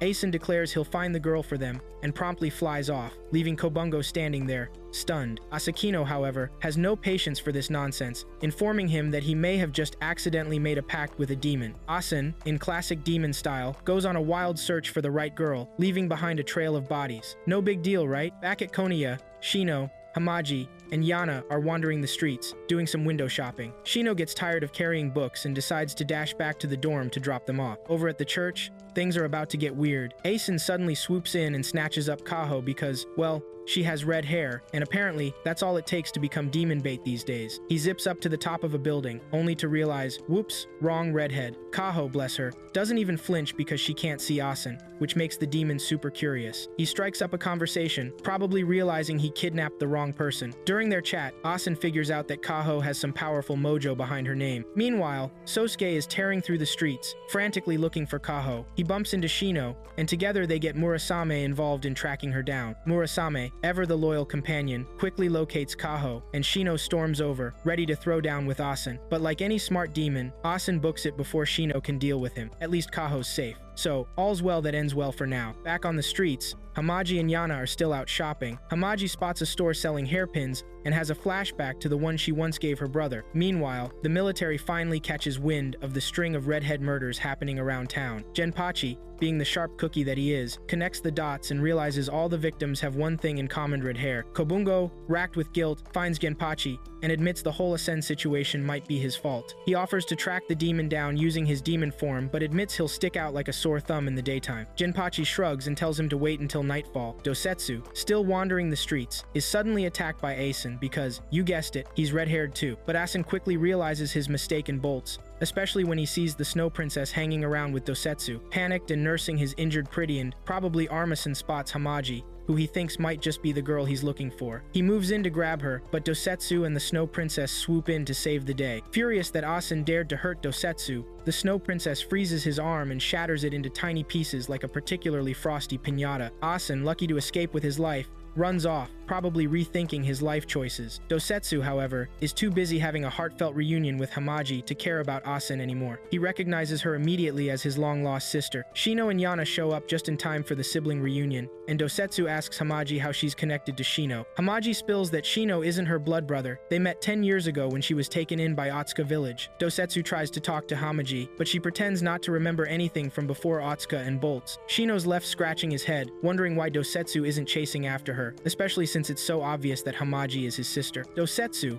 ever the chill guy, says he's just happy to have found her, and even happier that she's content with her life. But Shino's not having it and gives him a reality check, reminding him that he wanted to see his sister again for a reason. The light bulb finally clicks for Dosetsu, and he rushes after Hamaji. He catches up to her and hands her the hairpin she gave him years ago, revealing that he's always treasured it. He then drops the bombshell that he's opening a shop in the capital so he can see her more often. Hamaji, moved to tears, admits to Shino that she actually does remember that Dosetsu is her brother, but didn't want to talk to him earlier because she thought she'd forgotten the promise they made. Later that night, Kobungo transforms into his demon form and hunts down Asen, finding him still whining about his missing arm. The boys gather at the inn afterward for some much-needed fun. Amid the laughs and drinks, they discover that Dosetsu also has a gem, making it 7 gems accounted for. Just one more to go. Satomi shares some news with Shino. A boy from Ikura village disappeared a year ago while collecting bellflower roots for his sick mom. But now, plot twist, he's back and hasn't aged a day. Oh, and he's acting really strange. Naturally, Satomi wants Shino to head to the village and investigate this bellflower boy mystery. Shino and Sosuke, never ones to turn down an adventure or a weird side quest, set off for the village. When they arrive,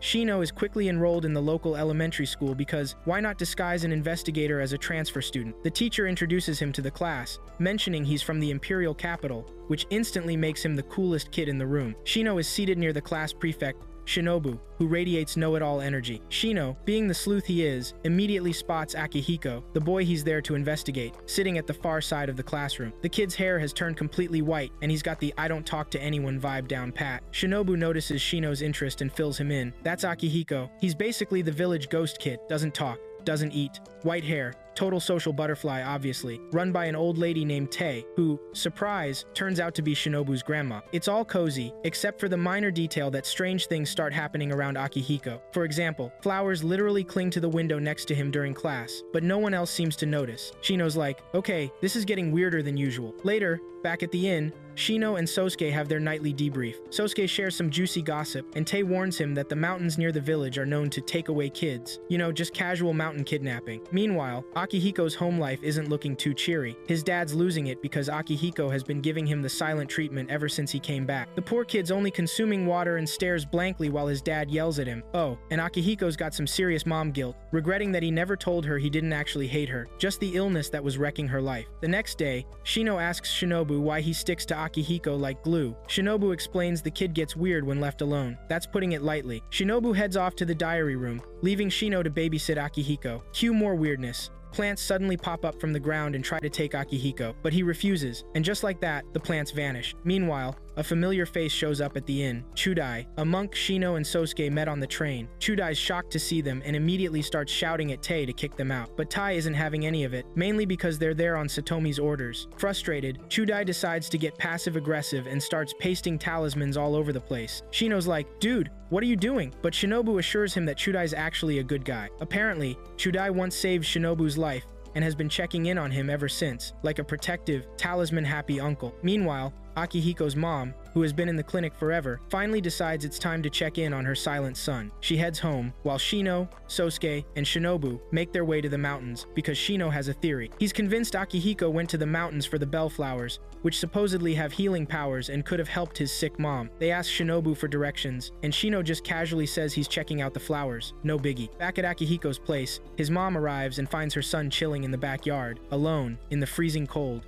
like any normal ghost kid. In the mountains, Shino, Sosuke, and Shinobu discover that the bellflowers are blooming, which is odd because it's definitely not bellflower season. The flowers are talking, whispering something cryptic about fulfilling a promise. Okay, sure. In the backyard, Akihiko finally speaks for the first time in forever, hugging his mom and telling her how happy he is to see her. His dad jumps in for a group hug because why not? Akihiko asks about her illness, and she reassures him that she's fine now. No need for more flowers, thank you very much. Just as the bellflowers keep whispering in the mountains, Akihiko, still clinging to his mom, turns to dust. Poof. One minute he's there, the next he sparkles in the wind. Shino, Sosuke, and Shinobu find Akihiko's dust-covered body lying among the bellflowers. The flowers reveal that Akihiko's last wish was to send his mother some flowers. Mission accomplished, I guess? After the whole Akihiko incident, Shino, Sosuke, and Shinobu head back to the inn. Shinobu immediately passes out for a week, which would worry most people, but Tae and Chudai aren't fazed. Shinobu's weird sleep habits are just another Tuesday for them. Still, they admit a week-long nap is a personal record for him. When Shinobu finally wakes up, his first words are, predictably, I'm starving. After a solid week of sleep and a quick snack, Shinobu decides it's bath time and heads to the hot spring, where he runs into Shino mid-scrub. While they soak,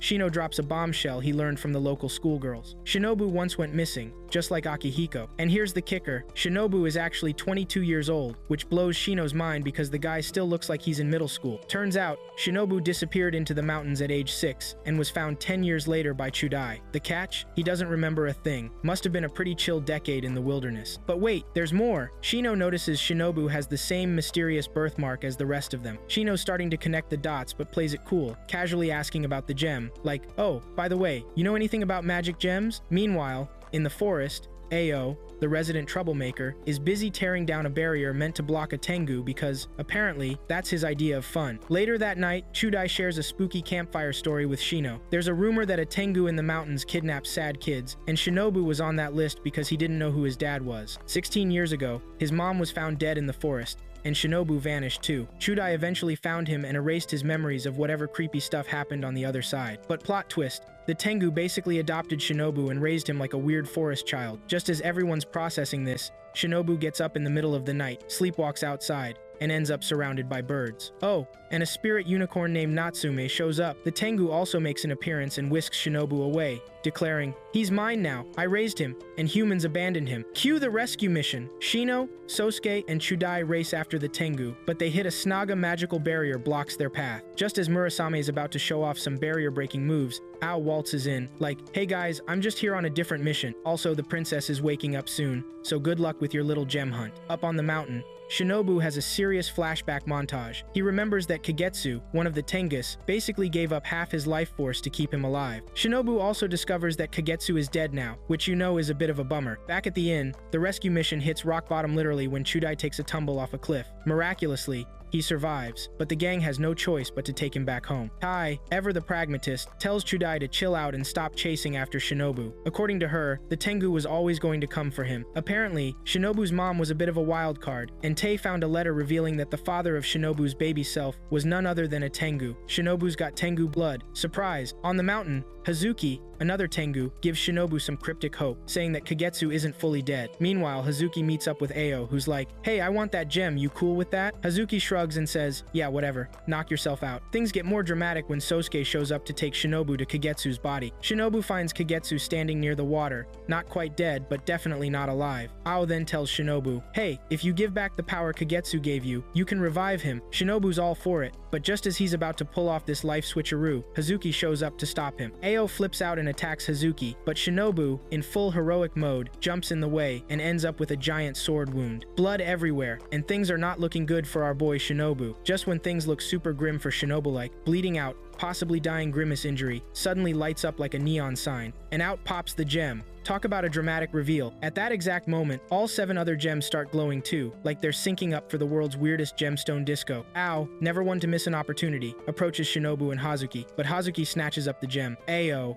feeling pretty salty about their broken deal, is like, "Hey, you owe me that gem for busting the Tengu barrier." Hazuki, though, isn't having any of it. He throws a wind attack right at Ao's face, knocking him back and using the chaos to escape with Shinobu. Meanwhile, Ao's still grumbling to himself. He had the suspicion that the gem was hidden inside the boy. Later, Hazuki goes full-on dad mode and gives Shinobu half his life force to save him. Shinobu wakes up, annoyed, and scolds Hazuki for doing the same sacrificial stunt that Kagetsu did. Hazuki just shrugs like that's what parents do. "We live to embarrass you and save your life, kid." Shinobu, clearly not over his guilt, starts blaming himself for Kagetsu's death, but Hazuki shuts that down real quick with a slap. Suddenly, because life isn't dramatic enough, the mountain catches fire. Thanks, Ao. He's trying to smoke them out literally. Shinobu and Hazuki try to make a run for it, but of course they run right into Ao, who's still holding a grudge over the gem deal gone sour. A fight breaks out. Ao slices Hazuki in the stomach, but Hazuki pulls a fast one and traps Ao in a fire barrier. With Ao temporarily sizzling, Hazuki and Shinobu make their escape. Meanwhile, animals are running straight into the fire, because apparently, forest critters have no survival instincts. Shino and Sosuke are on their way to help, watching the wildlife head for disaster like it's a nature documentary gone wrong. Hazuki,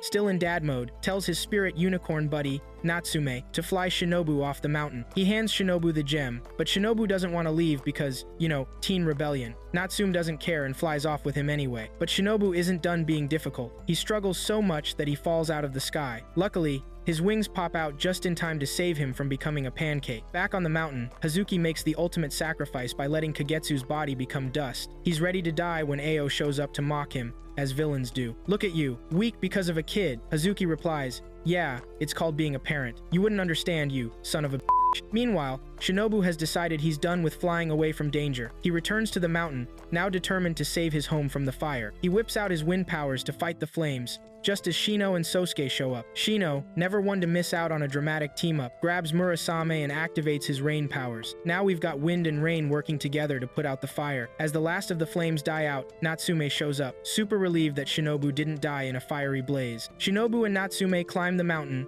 looking for Hazuki, but all they find is a puddle of red liquid. Shinobu assumes the worst and starts mourning, convinced he failed. Shino, ever the optimist, reminds him that, hey, at least he saved the mountain and all its weird self-destructive animals. That counts for something, right? Elsewhere, Ao dragged Hazuki's body to the princess. Somehow, Hazuki is now in the same sleep mode as Kagetsu was, which is apparently just how Tengu roll. Ao, nursing his bruised ego, complains that he didn't get the gem, but the princess is all chill, assuring him that the master plan is still on track. After all, they still have one missing gem, and it's safely in their possession. Back in the village, Shinobu decides he's joining Shino and Sosuke on their quest to hunt down Ao. He's got the gem, after all, and now they've gathered all 8. It's a big win for the team. But just as they're about to leave the mountain, Sosuke notices something weird he can't see through his left eye. Instead of bringing it up, he just shrugs it off because he doesn't want to cause the team to panic. The trio finally arrives at the capital, and while everything seems fine on the surface, Shino can't shake the feeling that something's seriously off with Sosuke. It's like when you know your best friend is hiding something, but you can't quite figure out what. They head to the Konaya Inn, where Shinobu will be staying, and the boys collect their gems like they're in some weird fantasy video game. They start reminiscing about the tale of the 8 dogs and speculate that the princess will wake up soon to grant their wishes, kind of like a magical genie, but with more drama. Except, there's one tiny problem. Sosuke's gem is missing, and Shino immediately blames himself. Classic guilt trip. During their little meeting, Daikaku gets dramatic and says, "I have something to show you guys." Naturally, everyone expects something cool or useful. Instead, Daikaku removes his headband, revealing a creepy third eye on his forehead. Cue a collective gasp. The room erupts in disgust, like they've just seen a horror movie. As if things couldn't get weirder, Daikaku casually uses this new third eye to control Megu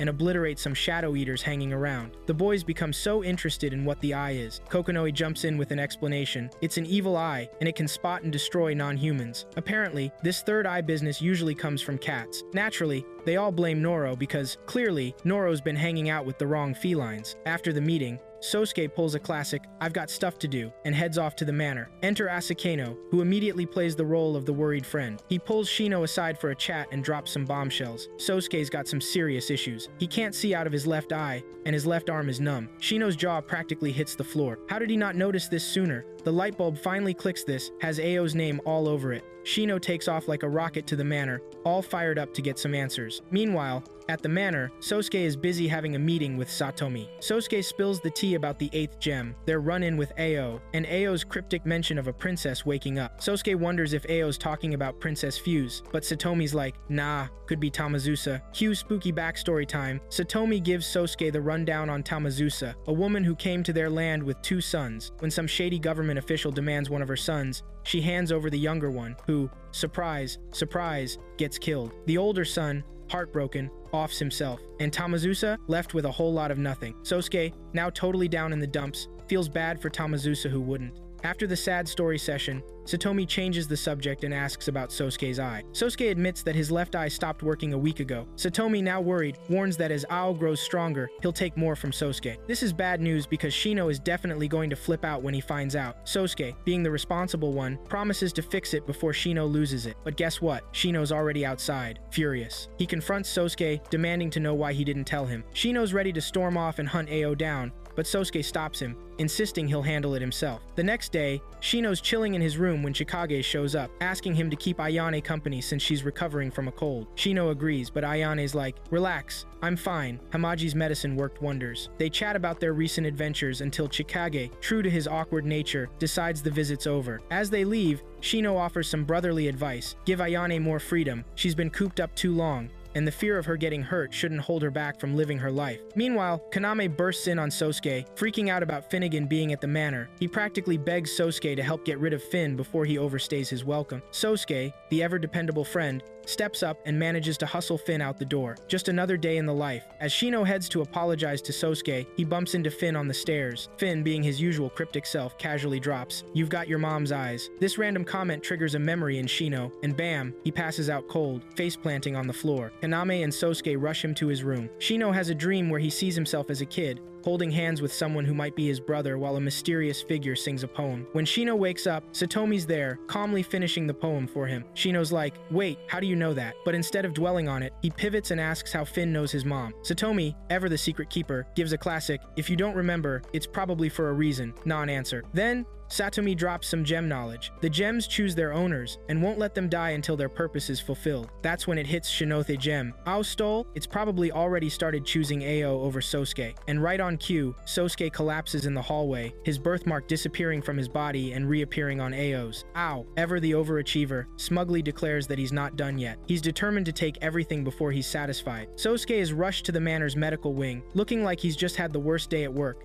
Shino, feeling like the world's worst friend, blames himself for Ao stealing Sosuke's gem. Satomi drops a bombshell. Sosuke's soul is slowly drifting to the underworld, like a really bad vacation. Shino bolts from the manor, hitting the streets like a man on a mission to find Ao and get the gem back. Meanwhile, Kokonoe is alarmed by a sudden influx of spirits in the capital because, obviously, things weren't chaotic enough already. Shino's on a quest, questioning everyone he passes on the street. It's like a scavenger hunt, but with higher stakes and no snacks. A mysterious woman approaches and offers to lead Shino to Ao. Shino, ever the skeptic, follows her into an alley. Just as he suspected, she's actually a demon in disguise. Surprise! She transforms and tries to chow down on Shino like he's an all-you-can-eat buffet. Enter Asakeno, our hero with perfect timing. He swoops in to save Shino, and the woman decides to summon an army of demonic rats. Shino, who's not a fan of rats, starts hopping around like a cartoon character. Asakeno and Kaede come to the rescue, with Kaede taking care of the rat infestation. With the rats gone, Shino finally pulls himself together